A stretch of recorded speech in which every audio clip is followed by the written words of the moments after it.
Okay, morning to you. We are leaving the very peaceful town of Annascaul.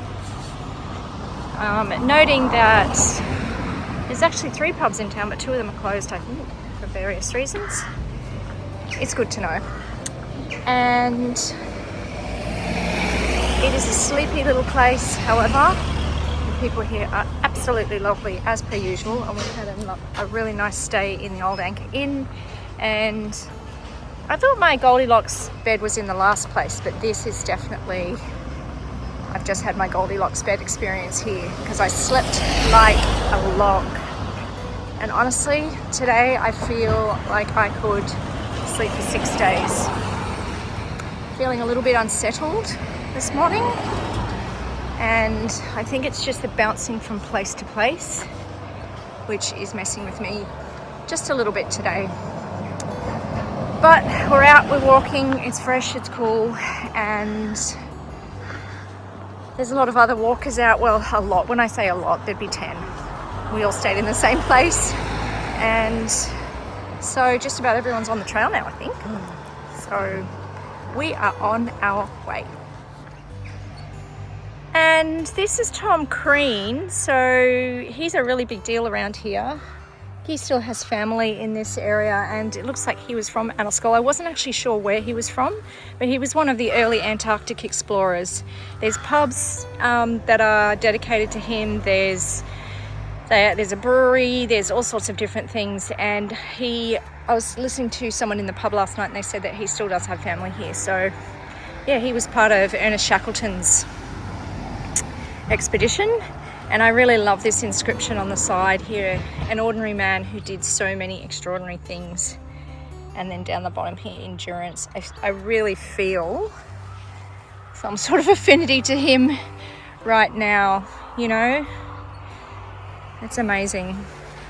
Of course, what I'm doing is nothing compared to what he and those early pioneers did, but it's big enough for me. It's my Antarctic expedition in many ways, because I keep driving forward, and my grit and tenacity sometimes, I think I could identify, or he could identify with that for sure. So, all right, comes a big tractor. And there's the Tom Crean South Pole Inn, no longer open. While it might not seem evident here in the video, this day was really about endurance for me, and that was my mantra, and I'm really glad I saw that on Tom Crean's memorial.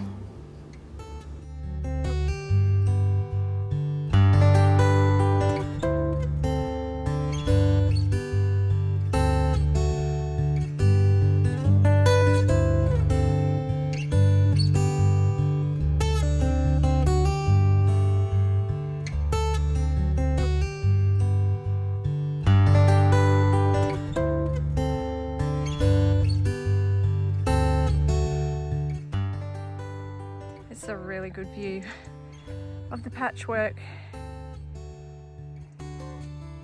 that is proving to fascinate me this morning. Hello. What you doing? Eating shit? Can you hold my pulse? Hi. What's happening?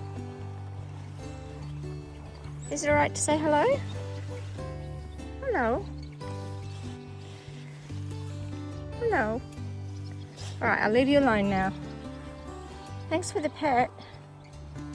It's not quite a cat, but you know, close enough, I guess. And look, there's a donkey.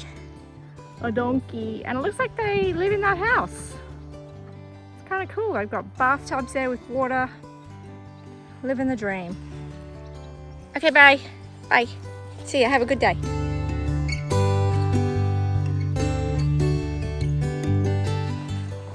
History time!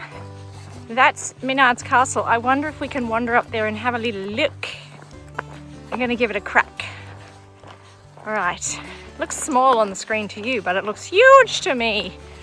All right, and we're at the waterside. We're at the seaside again. And that's a peninsula in the background. Maybe it's the Kerry Peninsula, I don't know. have to look at the map. Right, let's go explore. We've just reached the seaside, moments later. Look at all the pretty greys and blues contrasting with the green. And also, I just busted someone going to the toilet just behind me, and that was a little bit awkward.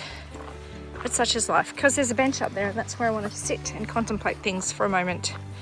But anyway, let's go and have a look at the castle. Brendan's currently on the phone to Australia. That's to you, Nesty. He's talking to you.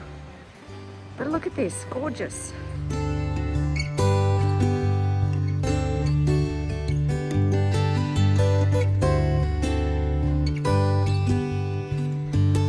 Camino pilgrims, you can get yourself a stamp here.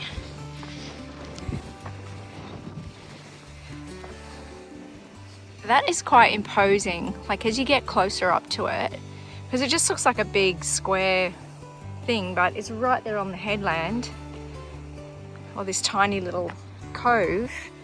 Like, what a perfect position for it, honestly. It's a perfect position. All right, let's see if I can get closer to it. All right, quick history lesson from the sign here.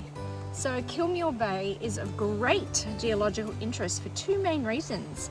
There are 380 million year old fossilized sand dunes, which you can see in the cliffs there, which are those kind of light colored sections, which I'll just zoom in there a bit for you. Okay, and back out again. So in the Devonland period, rivers flowed south across a large desert. So it's hard to believe there was a desert here, and it carried sands and coarse sediments. And today the coarser material forms conglomerates that are now seen at Inch Beach, while the sand that formed crescent-shaped sand dunes in the desert makes up the pale yellow coloured Kilmuir sandstone. So this is really interesting, and the old red sandstone forms much of the Sleevemish Mountains and those that are seen on the Ivory Peninsula. And blocks of sandstone have become rounded by the action of the waves and from knocking against each other. So this is like a storm beach, and the storms have thrown them towards the back of the beach, where they now form this ridge, which is called a storm beach, which is all that rocky area there. Now, if we just zoom around just again back to the castle and tell you a little bit more about that. So Minard Castle is a 16th century tower that is built out of the local sandstone, and it was attacked by Cromwell's army in 1650 and structurally damaged. So quite incredible. Like many buildings here, destroyed in anger at some point. So wow, what a place to live though. Still haven't worked out if we can get closer to it, but there is a road up there, so let's try. And hang on, as usual, I'm mispronouncing stuff. It's Devonian period. I've been corrected, so sozzy. And sadly for us, this is as close as we can get, because the castle is on private property and I'm just here at a gate and we need to respect that. So yeah, I'm not sure how it looks to you on the screen. It looks like a big square block, obviously. It's actually really big, like it's really tall. You can just and just at the moment it's just starting to rain, but you can just see part of that view there straight out onto the bay. What an amazing position to build a castle. All right, benches over there, mild rant. So there was a bench just down near the cove there, and there was somebody clearly taking a dump behind it. And I would just like to completely complain about that. Do you need to do that behind a bench? Like, come on, don't be such a grot. There are so many other places you can go. So anyway, here's Brendan. And this, we believe, is St. John's Well. So we're gonna go and have just a little bit of a looky here and see what we can find. Oh, it's a nice gate.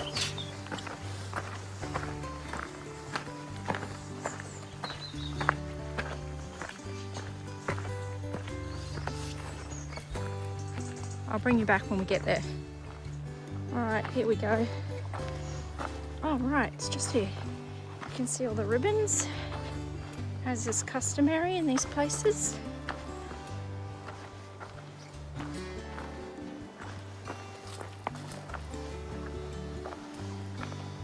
Sometimes people put little trinkets and things here. And here is the well. Wow, it is super clear. You obviously treat these with the greatest of respect, please. There's also a little sign here, and if you just have a look at the sort of the grassy reed things that are also tied around here, you can see things up in the tree and in the ivy. And the sign here specifically says, you know, to respect this very special place and only tie biodegradable items as offerings. So it says if you've got nothing suitable, please tie a piece of twisted grass or reed onto the ivy or the birch tree. Just strange. Some people have tied plastic bags, which is cord and things, but for this one.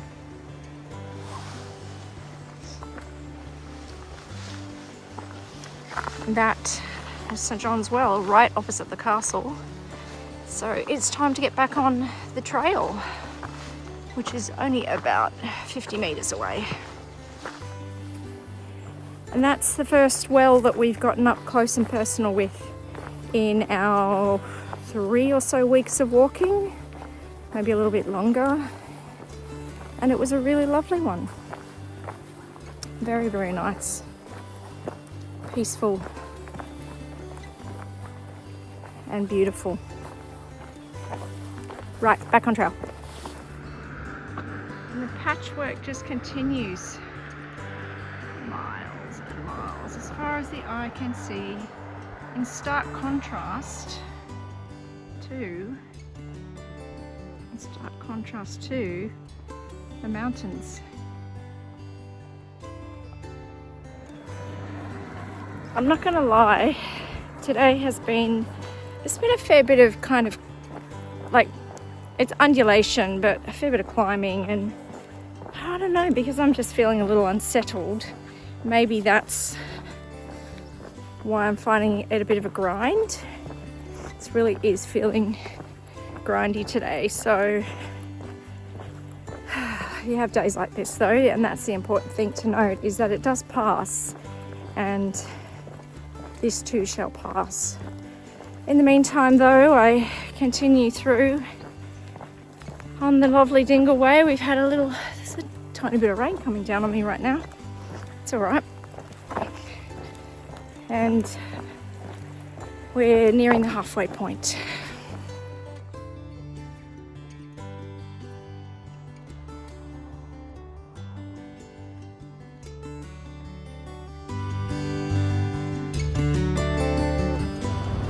Welcome to Dingle.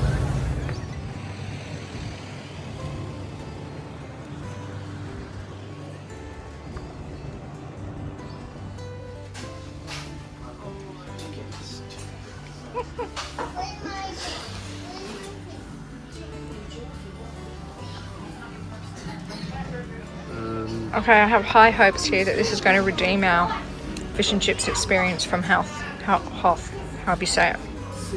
Alright, we're in James Long, in Dingle. Let's do this. Finally arrived in our B&B. Brendan's disrobing. Here it is. Beautiful, beautiful, beautiful, beautiful bathroom. And toilet. Okay. Dingle Harbour. You can see a bunch of people getting ready for having their briefing for their fun trips out there. Patchwork hills in the distance. Fishing trawlers, yachts, and all the things. It's a great little town actually. Very busy. but a different kind of a vibe to some of the other busy towns. I have to say, I kind of like it here.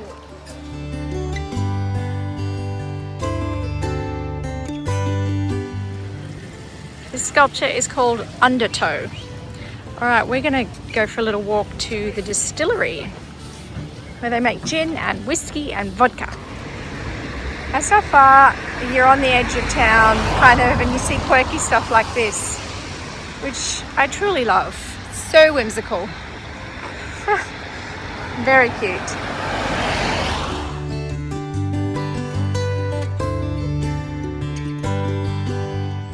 Just about done for the day. This is the courtyard of the place that we're staying. It does happen to have a lovely bakery with a gorgeous little coffee shop that actually does piccolos for Brendan, except tomorrow morning it will be closed, so he's got to go to another one. This is delightful though. We've just been to the distillery, which I forgot to film, silly me. But Brendan did enjoy it. I'll pop in a photo of him enjoying himself. And now, after 22,000 steps or more, it's time for bed. And this is the only shot I've got from the distillery. Okay, see ya.